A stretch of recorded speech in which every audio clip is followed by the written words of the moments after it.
ndabaramukije mu izina ry'umwami wacu Yesu Kristo. Shalom. Dusome Abaheburayo ibice 10 ku murongo wa 37 kugeza ku 39. Mwene data adusome. Amina. Aracyasigaye igihe kigufi cyane kandi uzaza ntazatinda. Ariko umukiranutsi wanjye azarajwe no kwizera.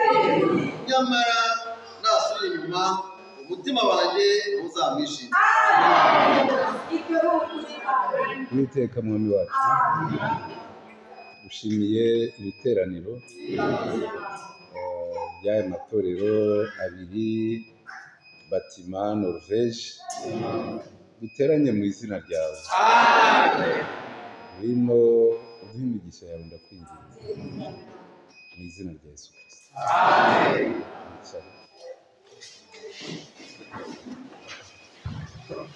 Bakundwa, turabasuhuje cyane.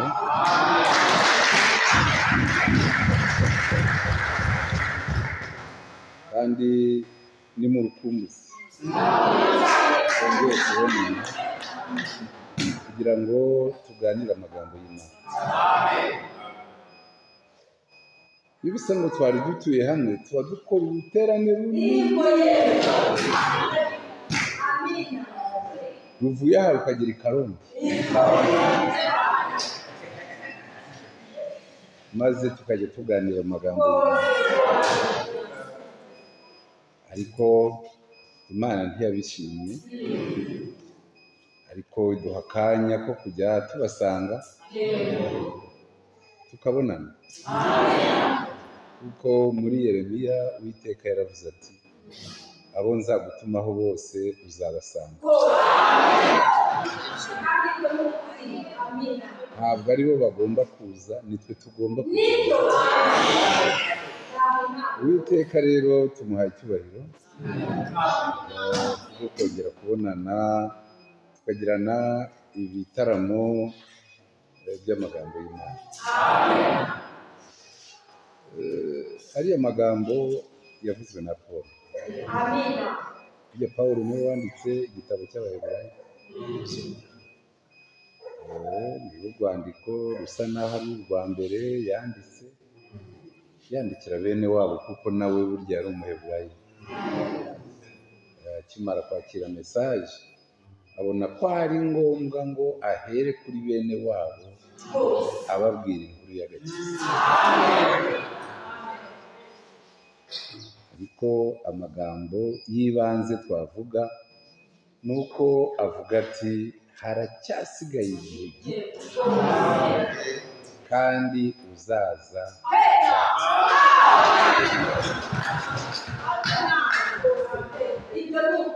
Bakundwa bene data namwe bashiki banjye, ayo magambo n'umwami Yesu yakunze kuyasubira.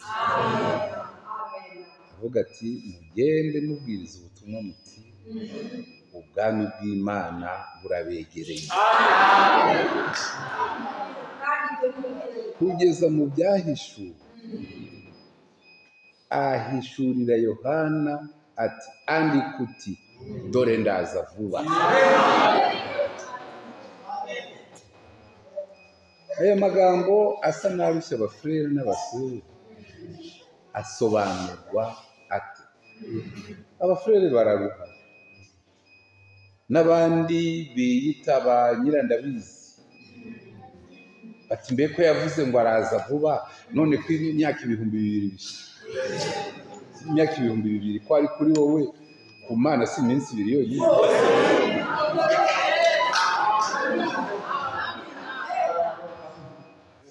Twari kumwe tariki 3 i Burundi, avuga nti ndaza vuba rwose, ndaza ku 17.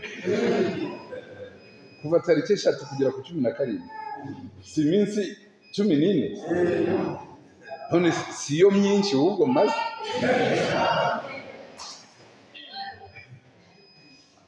Ni myinshi. Nge n'ibyumweru 2. Naho Yesu avuze ati ndaza vuba, hahise iminsi 2 gusa.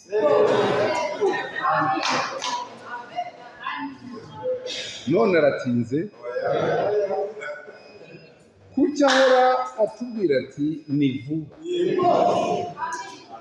Abantu bose utavanyemo n'umwe, abananirwa ubutumwa bose ni uko babona yatinze.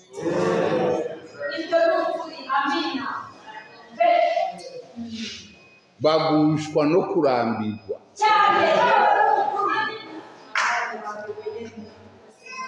Hariho undi wabatijwe nyuma y'amezi 4 abasubiye ku nzoga. Ati maze amezi 4 ntanywa, Imana izampemberayo.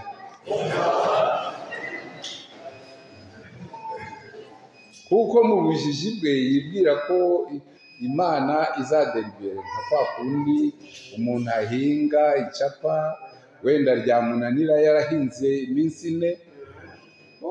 Abagabo babijyamo bati iyi minsi 4 uramuha imigizi 4 niyo ayo. Imana yaravuze ati uwihangana akageza imperuka. Ntabwo Imana izaguhembera imyaka 30 umaze mu none. Uruhembo rw'abafrere n'abasere ruba ku mbugiro. Uzusa niwe uzahera. Amen.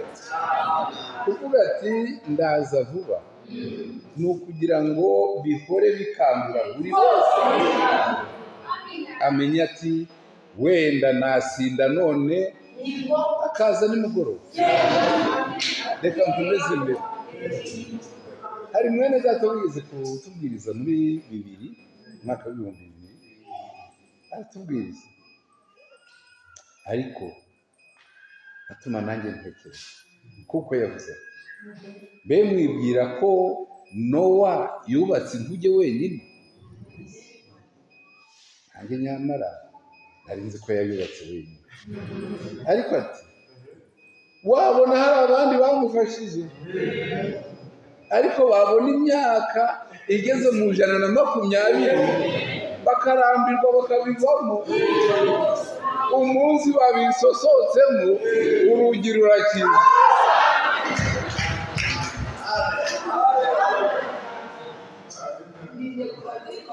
Twakiriye ubutumwa iyibaye imyaka hafi 46, ariko uko dusigaye dusenga abaguye bagiye kuturuta ubwinshi. Abo byananiye muri Amerika, abafrere n'abasore biteguye ko umwami abasha kugaruka muri 72. Rwose niho abasha kugaruka. Abonye umwami Yesu ataje muri uwo mwaka, ahubwo Branham umuhanuzi arapfuye. Abantu benshi muri Branham tabernacle basubira inyuma. Imana yakoze kwa kundi mu Kinyarwanda bavuga ngo yamukuriye inzira ku murima.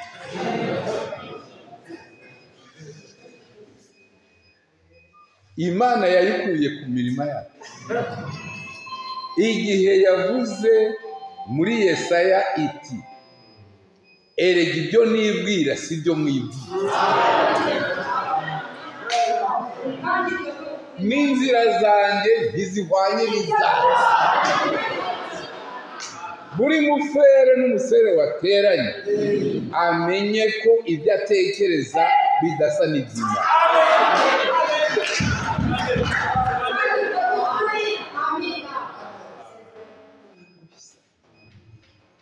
Ninde wari gutekereza ko umugabo nka William Branham yavanwa mu mujyi kandi umugeni asigaye? dufite abakozi benshi bari bafite impano twavuga ngo zikirenga, Imana ikemera agapfa n'impano ye akayisegura. Nta wundi Branham tuzabona. Iyo umukozi apfuye arapfa n'impano ye akajyana nayo. Ariko kuko nta muntu ushinzwe kweza umugeni, umurimo wo kweza umugeni ni uw'umukwe Yesu Kristo.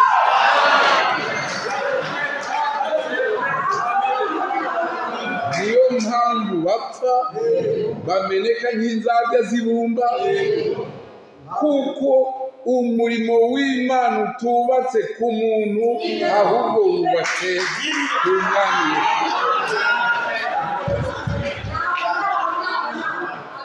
Amen. Ejo bundi babajije umukozi w'Imana bati uravuga iki noneho ku byo kugaruka k'Umwami Yesu? Ati icyo ndongeraho niki nuko nababwiye ko ari bugufi, nuko ari bugufi cyane.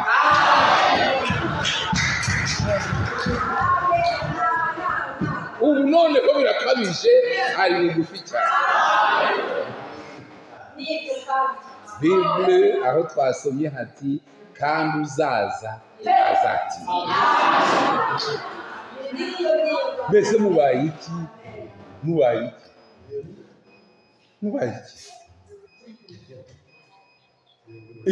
Ikikuvuna ni iki cyatuma ureka misa? Mubaye iki? Nababwiye inkuru y'abahungu banjye nayo ndi kubwira nti mutere ibiti. Baraseka arabica ngo papa mubaye koko nk'uko batubwiye ngo iyo abantu bashaje ngo niho batera ibiti, ngo ntabwo turatera. Mutere ibiti. Baranga kuko bari guhimbira ku byo nateye. Ati biriya byose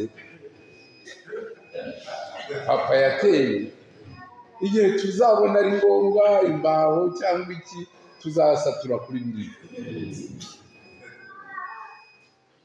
Nuko bameze.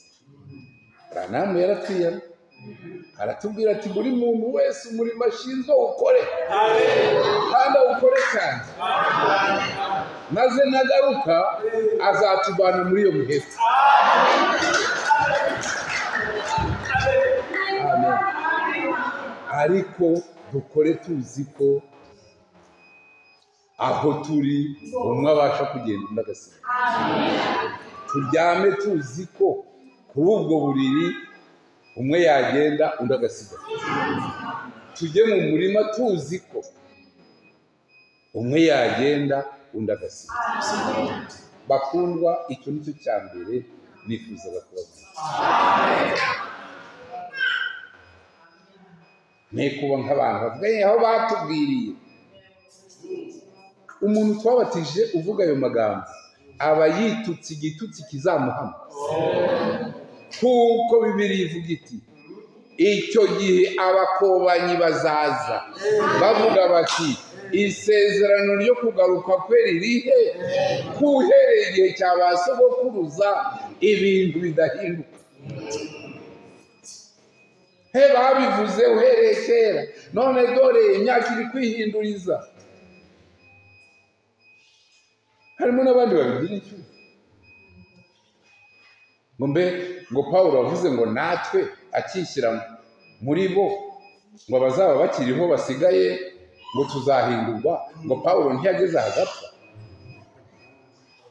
None ngo natwe ngo ntwabone tugeze aho tugapfa. Awa ariko nkabipfiramo.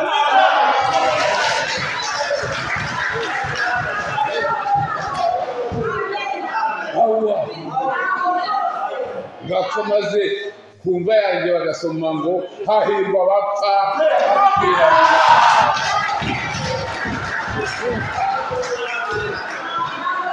Ariko icyo kumenya shidikanya ni uko igihe kitwegereye. Bifashe abagenzi ba Gisiyoni bamenye ko igihe kitwegereye cyane. Haracyasigaye igihe gito, soma, kandi uzaza ntazatinda.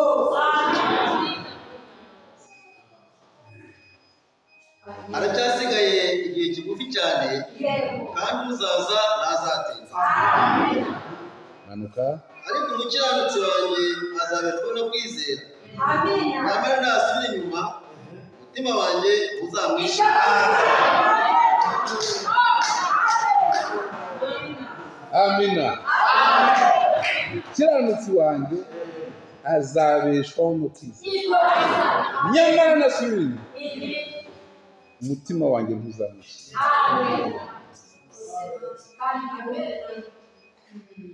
Ubwo rero ndibwirira abafure n'abasore, kandi haravuga hati nyamara twebwe ntituraba gusubira inyuma ngo turinde. Twebwe ntaho turaba gusubira inyuma, anava dutere imbere mu mwuka. Imana ibahe gusiga ibiri inyuma no gusubira.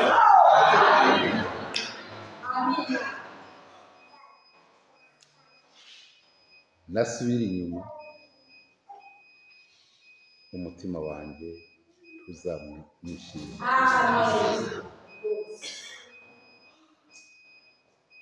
Umuntu asubira inyuma iyo kwizera kwe kwadandabiranye.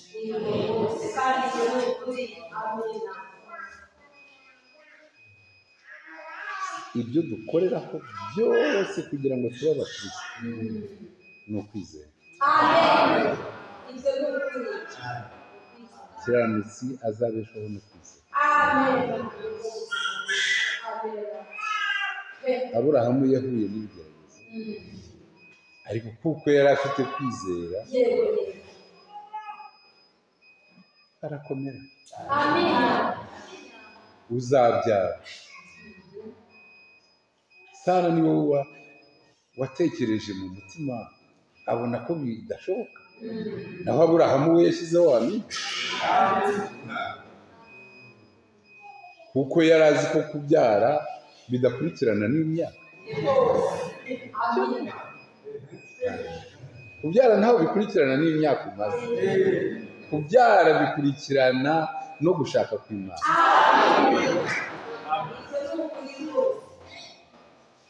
Umukobwa yaba akiri muto, imyaka 25, 30, ariko ntabyare kuko Imana itabimugeneye.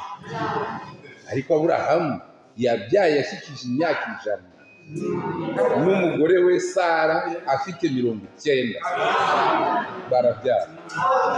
Kuko marayika yabwiye Mariya ati mbese hari ikinanira Uwiteka? Izere gusa, byose birashoboka. Tukigera unavuga aho nge ndi umunyantege nke mbese nzava, ibyo ntibikureba.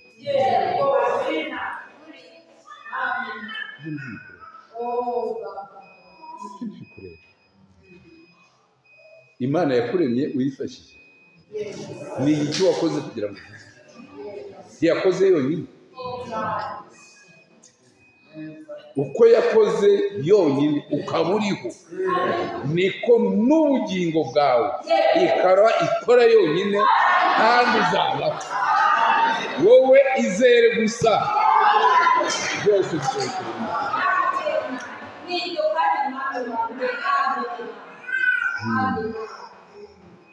Oui, birasaba ngo tube twizeye. Buri muntu wese yizeye.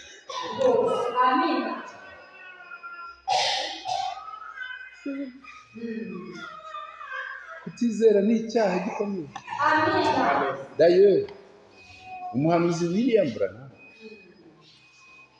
yaravuze ati nicyo cyaha kutizera, naho ibindi ni ingaruka yo kutizera. Ibyo twe twita ibyaha ni ingaruka y'uko utizera. Naho kwizera azabeshwaho no kwizera. Aburahamu urabyara undi ati amina. Sara arashidikanya, Imana ivugana na Sara. Kuki yashidikanije mu mutima? Sara yongera guhakanya Imana. Yari umusere w'imico myiza ye, ariko ufite kwizera gucumbagira. Ariko Imana iramwitegereza iti uriya sinamwica, kuko ngeze ubwo namugotora umugabo we arababara. Umugabo w'ababare kandi uri yari Aburahamu ari inshuti yawe. Reka mwihorere, reka mureke. Imana nigihura n'abantu b'injiji nkatwe igitureka.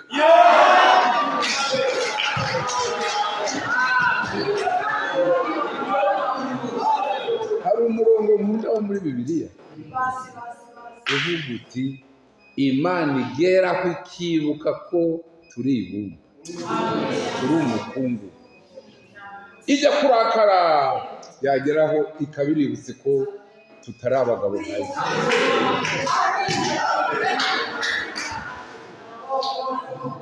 Ikibuka ko turi baburi. Ntabwo Imana yahangana nawe.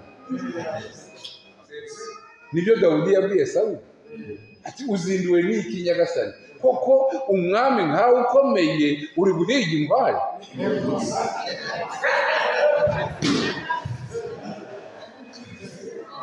Imana ikongerere kwizera. Mbasaba mes chers frères et sœurs,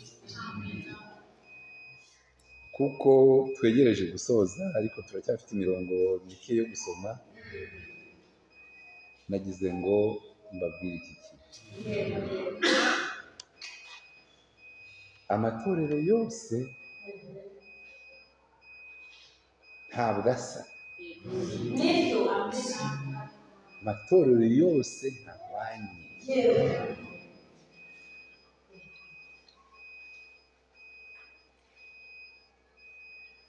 Na rimwe amatorero yose.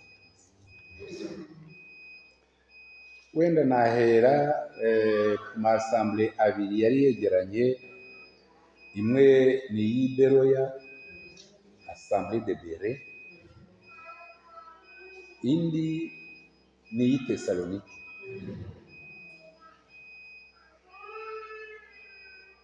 Bibiliya ishima abafure n'abasere b'Iberoya, ikavuga iti abafure n'abasere b'Iberoya bari beza cyane kuruta ab'Itesalonike. Ni Pawulo ubivuga mu byakozwe n'intumwa ati kuko ubwa mbere tukigerayo batwakiranye imitima ikunze, batwishimira.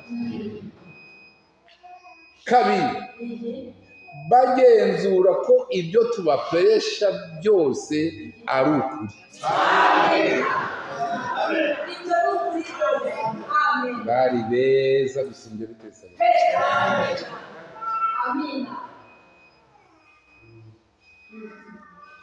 Nugera ku asambure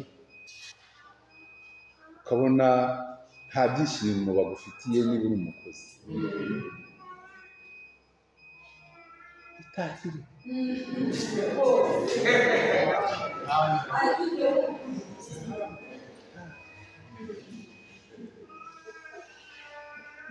Sinzibagirwa amagambo Branham yavuze ageze muri Afurika y'Epfo.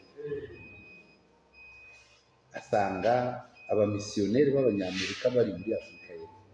We aravuga ati mbabazwa cyane nuko inkweto zari zarabasaziyeho nta birato bagira. Ati nibwo navugaga mu mutima ngo aba nibatahe bisubirira iwabo. Ntabwo wakorera Imana ngo ubure imbere. Ntibyashoboka.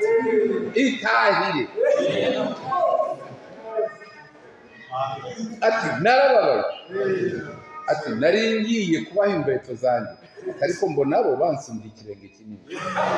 Byari ibigabo by'ibiguturi bifite ibirenge, we yambara nomero nke, bo bambara nomero iri hejuru. Ati muruga ubafashe. Iyo Imana igutumye mu murimo, itegura byose neza.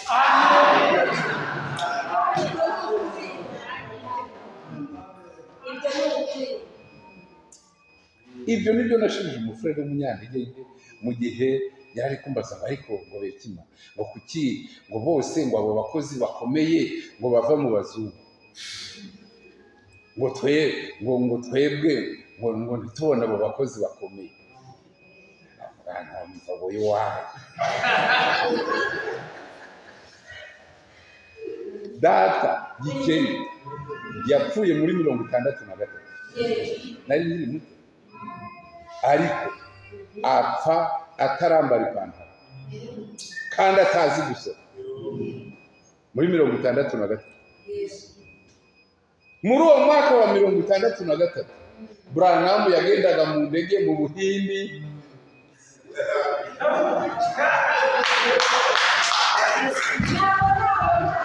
yiza guhamagara Gikeli ubutumwa bwari kugera. Frank yabatijwe muri 55. Ndi kubura umwaka umwe ngo mvuke. Aravuka umwaka wose 55. Bamubatiza uko Branham yagiye gukoresha ibiterane mu Budage no mu Busuwisi n'indege. Twari tutarabona ku ndege. Na n'ubu turacyafite abantu batazi gusoma kandi bafite imyaka mike, batari bagera mu myaka 80. None yihamagara muri abo, akazi kari gukorwa gake.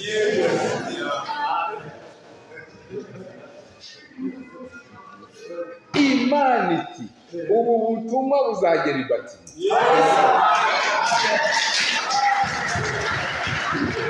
Bisaba ngo mubike aho utazakora igihe. Yohereza umukozi wo muri Amerika akabwiriza, babifata ku mabandi, twakira ubutumwa ku mabandi, turabubwiriza. N'ubu uhereye igihe ngenda hayo yatangiye kubwiriza, iyo dufata amabandi na n'ubu hazunguruka 2 gusa. Ibibwirizo bye 2 nibyo biri ku bandi. None iyo tuba dukomeye tukaba twarafashe amabande, ntituba dufite ibibwirizo bikomeye.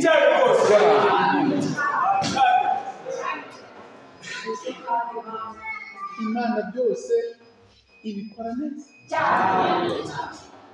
Pawulo rero abavuye i Tesalonike, burya niyo yaravuye, aragenda abageza i Beroya.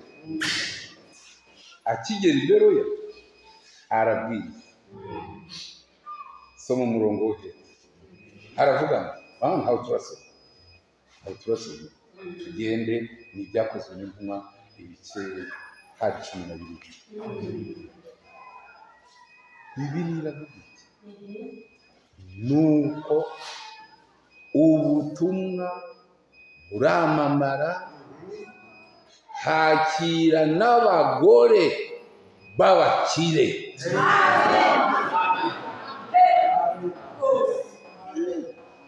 Hakira n'abagore b'abakire. Nusoma Bible birasaba ngo nawe uhanyuze umusitari.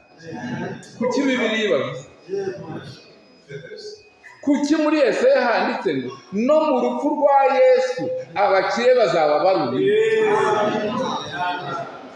n'ukwizi ko dukeneye n'abakire kugira ngo bature bashyigikire umubiri.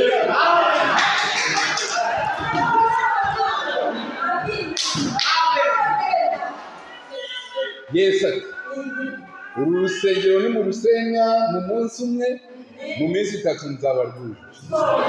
Bibiliya iti yavugaga ku mubiri we hazazuka. None iyo tutabatiza umukire witwa Yosefu, Yesu apfuye niba muhamba bacukuye bagatsindagira, Imana iti no, uriya mufurere ukize nawe aravuga ati sinshaka ko bazamuhamba bacukuye, ahubwo nimukoroboshore kiriya gitare mwimva. Yari imva, ntimukajye muyigereranya n'izi bacukura. Bibiliya iravuga iti nuko bakigenda abagore bakibabwira ko Yesu yazutse, Yohana na Petero bajya kureba imva ya Yesu. Yohana agenda mbere ariko ahagarara ku mwobo w'iyo mva. Petero amusangayo, asanga Yohana yahageze ariko yatinye kwinjiramo. Petero abarinjiye hepfo ngo na Yohana aramukurikira. Urumva imva abantu abagabo bari kwitembezamo ari babiri. Twari twabatije umufurere ufite kashi. Iyo mva yakorogoshoye umwami Yesu amutanze gupfa, abayivuye imbere ati iba ugiye muri yo.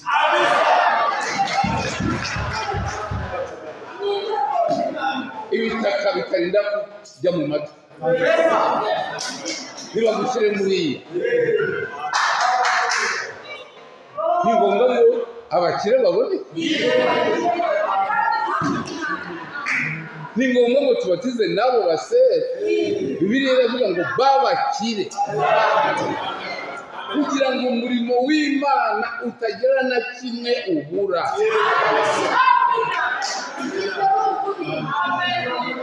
Amen.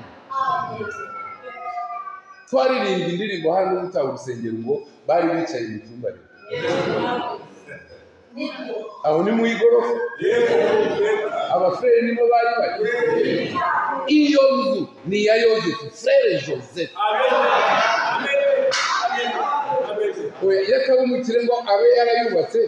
Yesu ko amaze gupfa barajya gukodesha mu bamuntu, ntibari kuba temagura nijoro. Iyo nzu yari umufurere ati ubwo batwihanangirije ngo twe kuva i Yerusalemu nimwibere mu wanyu.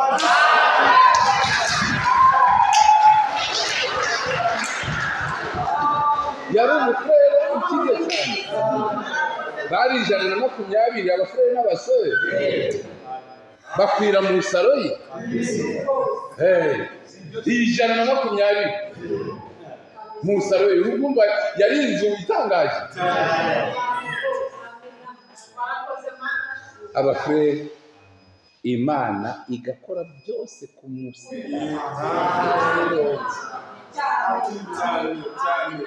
Umurongo ari na Frank, Imana irareba iti uyu niwe wakina hano. Ibiramuhamagara arazi. Imana imuha gukunda n'abafurere. Imana iramushyigikira. Isi yose ikunda ubukozi bwe. Ibyo byari bivuye ku Uwiteka. Maze n'abafurere b'abakire bakira ubutumwa cyane kugira ngo abashe kuzunguruka ku isi yose avuga ubutumwa bwiza. Byose Imana ikabitegura. Mes chers frères et sœurs, kubwo kubasezera bakundwa muri Norvège, bakundwa i Bâtiment, amasambure yose niho nahagikiye, ntabwo asa, ntahuje, kandi ntituzi iby'Imana izakorana nayo ejo hazaza. Wasomye Abafilipi ibice 3 umurongo wa 1.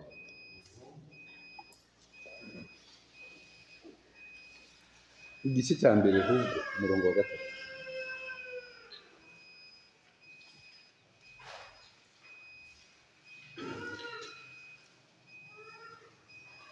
Abafilipi. Ibisigaye bene data, mwishimire umwami Yesu, kubandikira ibyo nigeze kubandikira ubundi ibindambira, kandi namwe bibagirira akamaro. Mwirinde zambwa, mwirinde inkozi z'ibibi, mwirinde n'abakeba ukiri bakuru. Murakoze. Reka muhagere Abafilipi. Kangere mu Bafilipi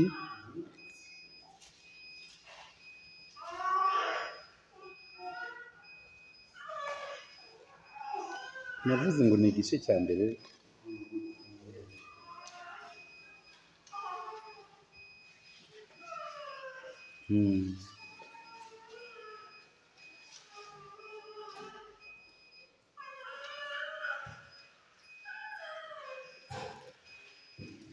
Igice cya mbere umurongo wa 3.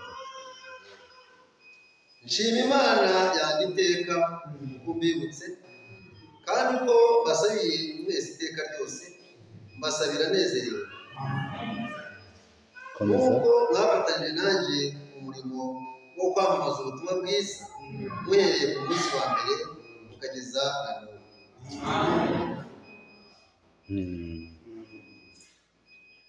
Kabisa. Aya magambo Pawulo abwiye Abafilipi biraruhije ngo uyabone ku bantu, cyangwa tuhasome. Soma Abagalatiya ibice 3 umurongo wa 1.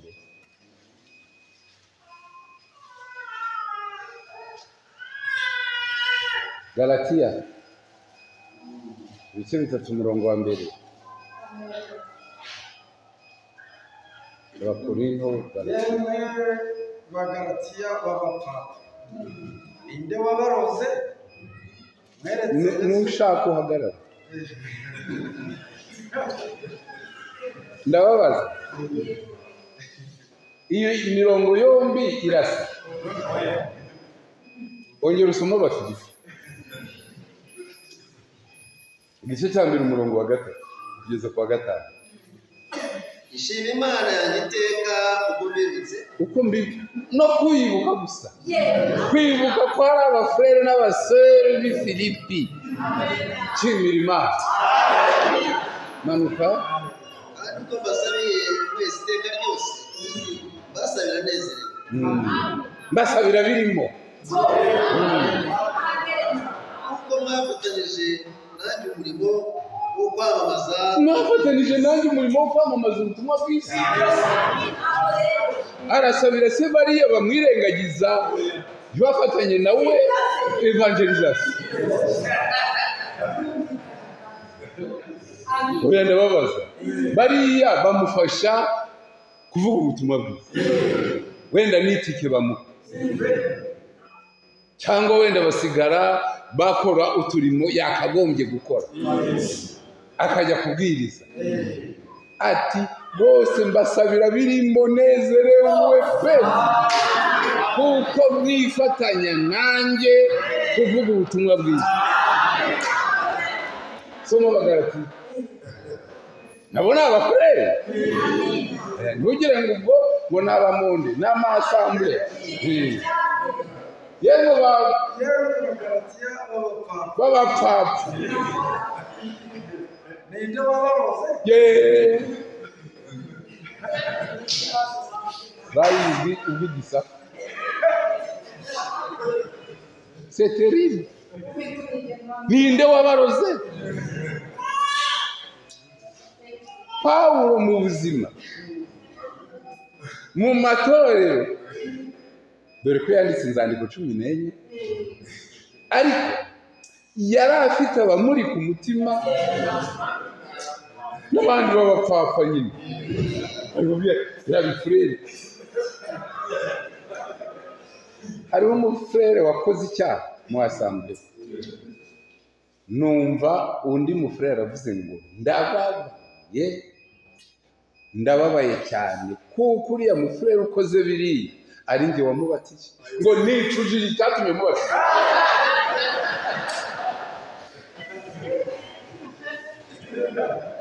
Nta kintu kibi nko kubatiza umuntu ejo akaba arapfapfanye.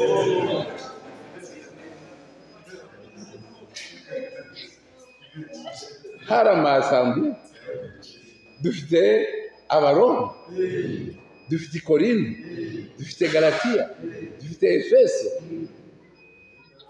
dufite apre Efeso Abafilipi, dufite Abakolosayi, dufite Abatesalonike. Ayo yose ni amasambu, yose ni amasambu. Kandi Pawulo yagiye ayavugaho igihe ari kubwira Abatesalonike, arababwira ati ndababaye cyane kuko numva ingeso zanyu ukuntu ari mbi. Harimo abafurere batajya mu murima, bakigwa bari kuzerera mu ngo z'abatagiye mu murima z'abarwayi kugira ngo bigwe bararya gusa, bararyagagura badashaka gukora. Atabombahaye akato, udakora wese ntakarye.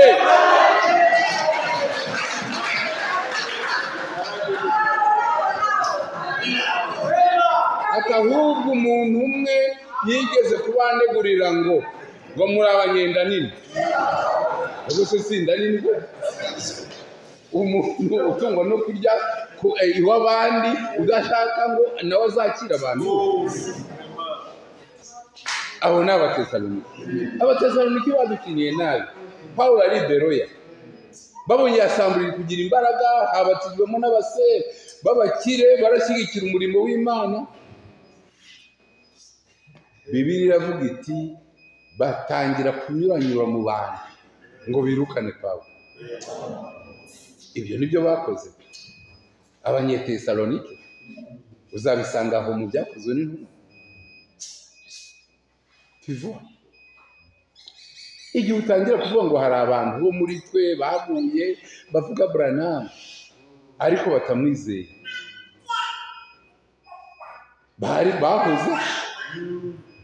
bahoze nabibwiye abafurere ejo ko n'igihe cy'umwami Yesu hari abafarisayo bizeye ibya Mose, hari abasadukayo bizeye ibya Mose, hari abakomeza inyigisho ya Kiyuda bizeye ibya Mose. Bose ntibari bahuje, kandi Yesu aje nta n'imwe muri ayo matorero Yesu yakoranye nayo. Hakagira umuntu ukubwira ngo ngo natwe ngo dufite ubutumwa bwa Branham, ubasha kuba ufite ubutumwa bwa Branham ariko udafite umwuka wa Branham.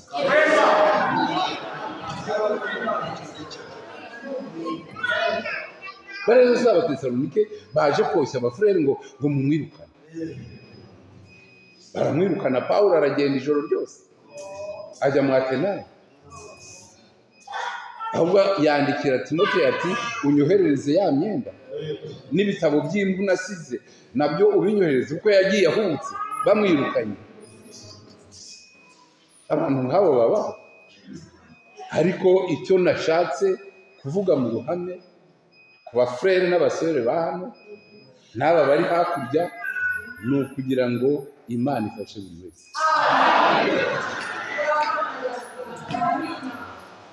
Imana iyihamagaye umuntu haba hari impamvu imuteye kumuhamagara, kandi aba afite n'inomero agomba gukina mu bafrere n'abasore.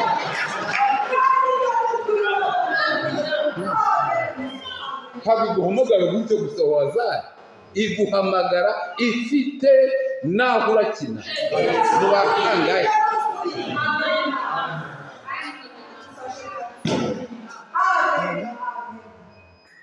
aba ni abafilipi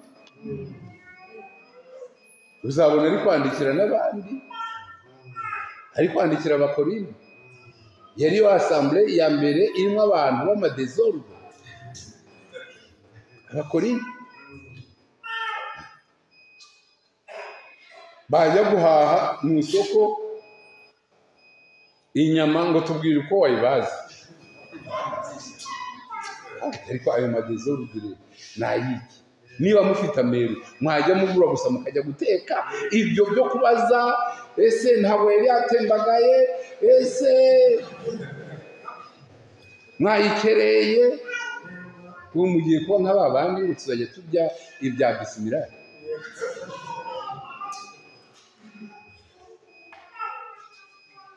bara abanyamadesordre umufrere yahindukira undi ngabo bageze kwa nyumba kumwe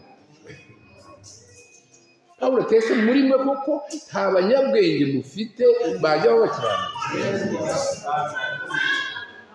noneho baba bagiye ku meza basi bamwe bakajya bagotomera abandi bagataha batanasomye Pawulo ariko ntango mugira ngo murye muje guhagira mu asamba nagiye murye iwacu urumva kugeza ubwo babwiye umugabo ngo ujye ujya iwawe urumva ni ijambo ni ntikuba babamo nagiye murye iwacu muze mucurira abantu mu asamba ati kandi hari ikindi nanga mukora nacyo ati mwatangira kuvuga indimi yebwe wese ninjira nko mu monde ntazagera ngo murasaze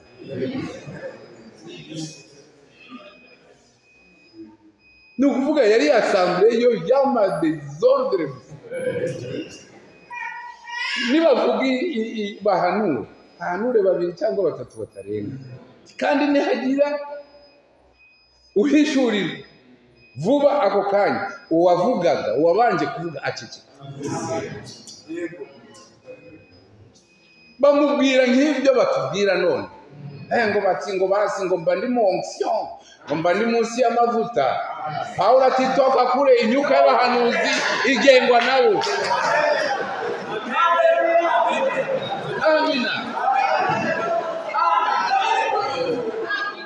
ayo ma assemblée ntabwo yasaga ariko uyu mugoroba inzi ko wafoye uruhande nshaka kubona inzi ko mwakahuye uko nshaka kubona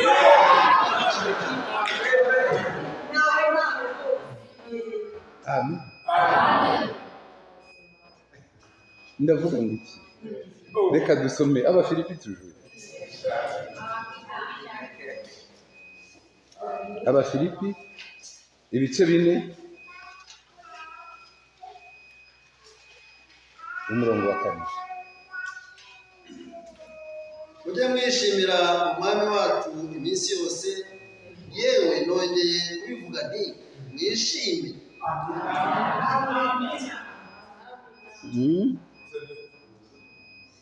komeza fata umurongo wa 10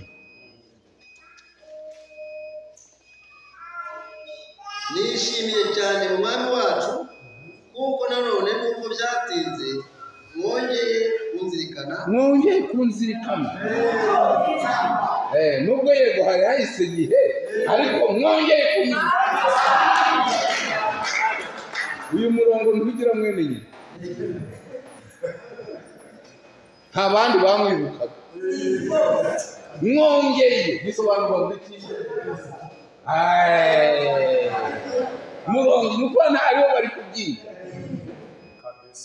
so bakomeze ugasoma ko ndi kumva ari byiza nishimiye cyane umwami wacu kuko nanone nubwo byatinze mwongeye kunzirikana icyo akora mwaranzirikanaga mwari musanzwe muri ariko mwaburaga uburyo bamwibuka tu. ibyo simbivugiye yuko nakenaga kuko uko ndi kose nize kunyurwa n'ibyo mfite. Mwamika ugeze kwa Paul. Nzi gucishwa bugufi, nzi no kugira ibisaga naho naba ndi hose nuko naba ndi hose. Nigishijwe uburyo bwo kwihanganira byose, ari uguhaga, ari ugusubiza, ari ukugira ibisaga cyangwa gukena. Nshobozwa byose na Kristo mu imbaraga.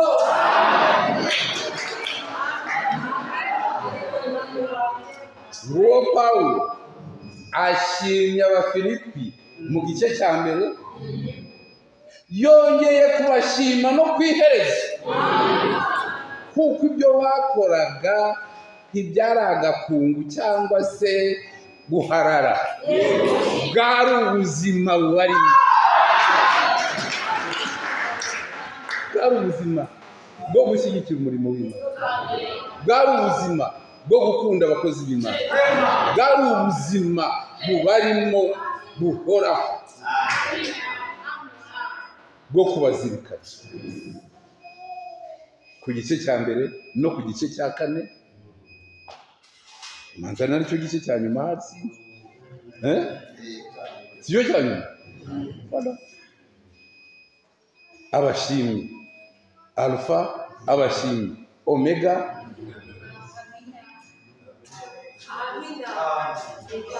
nanjye mbashimiye ko mwamenye ibyo ndi gushaka.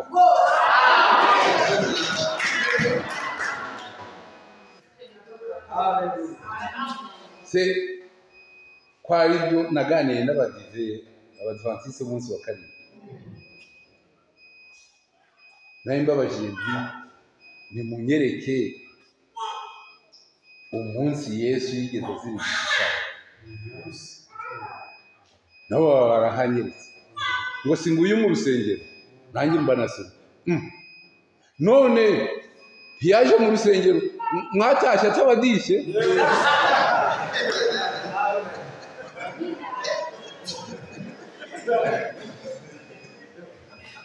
Yagezemo bo arabadishya, arabakubise, ameza arayubitse, birahombye.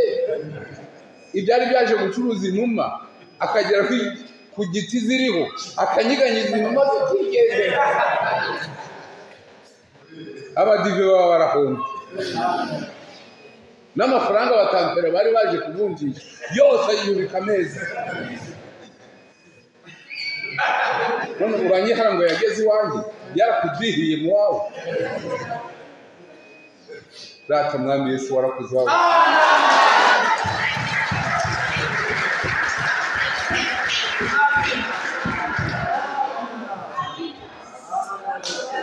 Nanjye ndi umufurere, nanjye ndi umusere. Musengera he? Igalatiya tu, ariko tunaribo. Nanjye ndabazi ko Pawulo yabavuze. Yavuze ko mwariye karuhuko.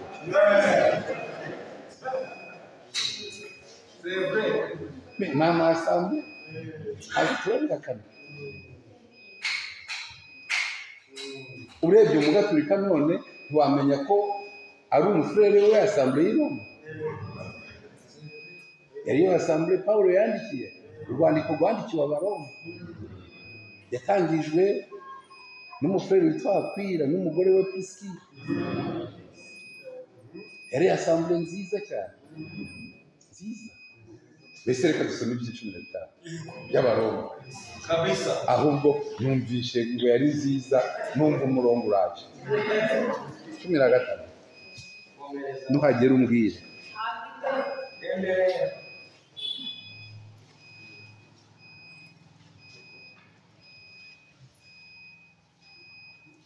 Wageze umurongo wa 25.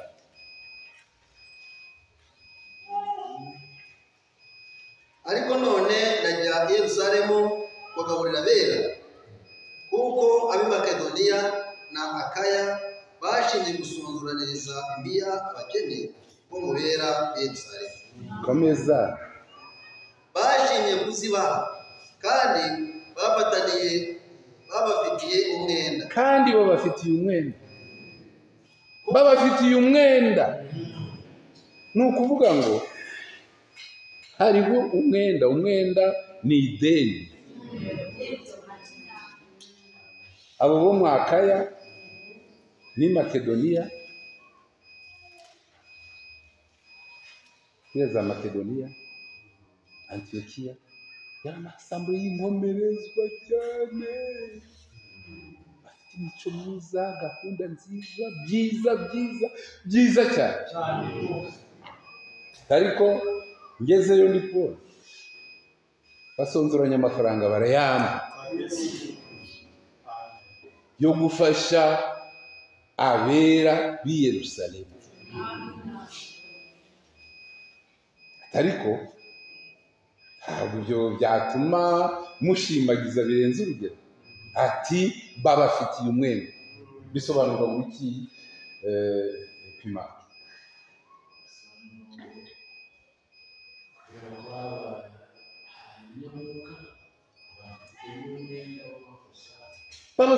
Ni ukuvuga ngo ntabwo ari ukubafasha, ahubwo ni ukubishyura.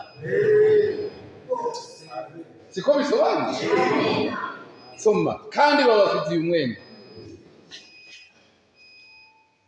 Babafitiye umwenda wo kubafasha ku by'umubiri. Nindangiza ibyo maze kubashyikiriza neza izo mbuto z'ubuntu, nzavayo nyure iwanyu nje Hispaniya. Kandi nzi yuko ubwo nzazaho muri nzazana umugisha wa Kristo ugwiriye. Ngo nzaza kubasura, nzabazanira n'umugisha wa Kristo ugwiriye. Mes chers frères et sœurs, umugisha ni ingaruka y'igikorwa. Ntimukabe nka babandi biga baramukanya mu mahuriro y'amayira, ntunga kubarige frère, warigize yaguhaye iki?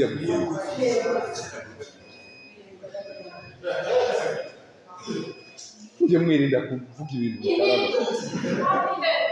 Uri gusabira umuntu umugisha uzi ko Imana itaramuha. Umugisha ni ingaruka y'igikorwa cyiza wakoze. Imana iguha imigisha, nawe ushyiraho amina, uzi ko hari icyo wari wakoze.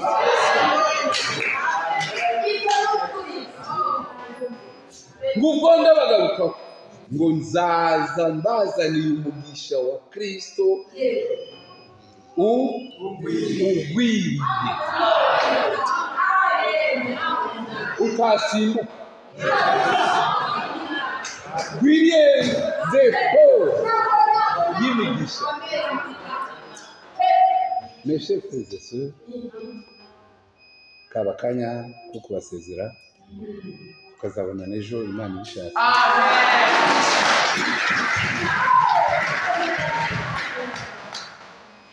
Ariko niba uri umufrere cyangwa ukaba umusore, menya ko Imana yakuzanye mw'ubu butumwa hari ikigutegetse.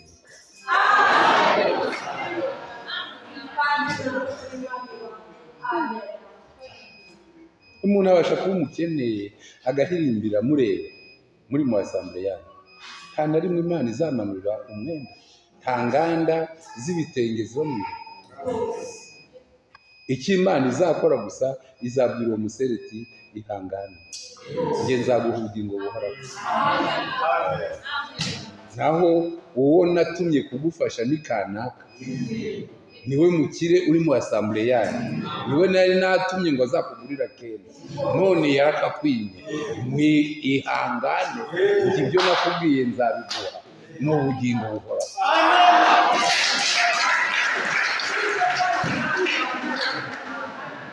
Nimudashyigikira umurimo w'Imana, ibindi Imana izabikora ibivanye. Mwe nimuba ngo Imana izakora iki ikoresheje nde?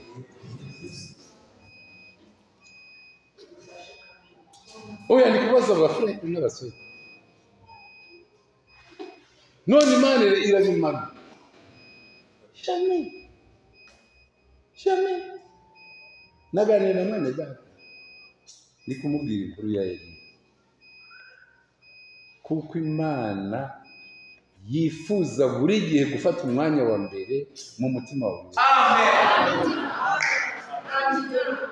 Yifuza uwo mwanya. Ibe nomero ya mbere. Kundi iriya ndirimbo uriya mwene data yahimbye ivuga ngo Yesu ni number 1. Amen. Arayiririmba nkumva ndamukunze. Byatumye mbafana we ari uko gusa ari kuvuga ngo uri number 1.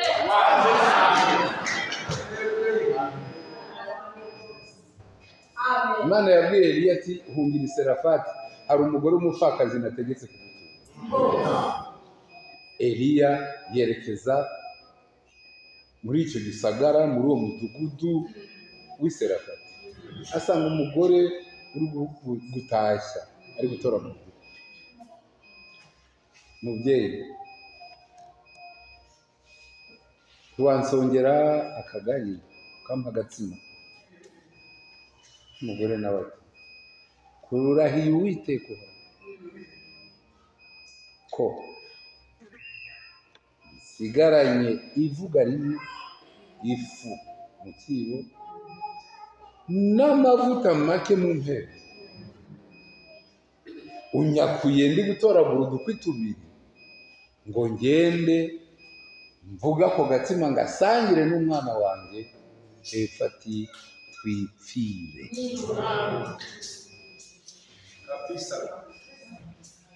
Eliya ati usiuzike. Amina. Ne t'inquiète pas. Ntuhagarike umutima. Niba murapfa birabareba, ariko ibyo uvuze wari ugiye gutegura wowe n'umwana bari ubizana.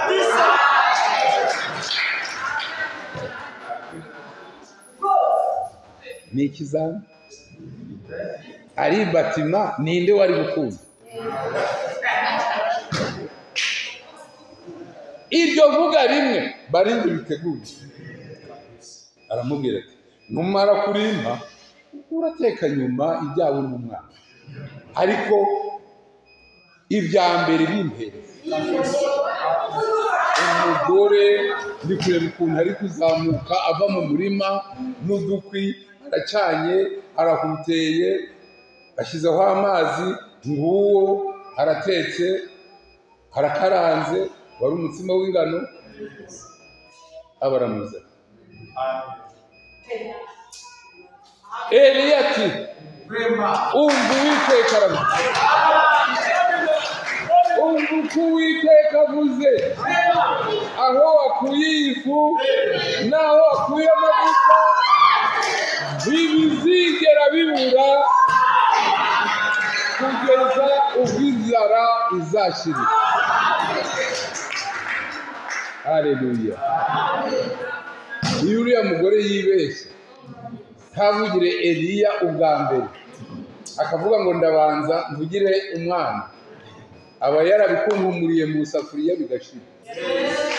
Ariko amaze kuvugira Eliya mu kujya kurunguruka mu kibo, atanga ikibo, arebye mu icupa asanga amavuta aruzuye. Bakundwa muri Kristo, Mwami Yesu araje, kandi Imana ibashoboze kumugira uwa mbere mu buzima.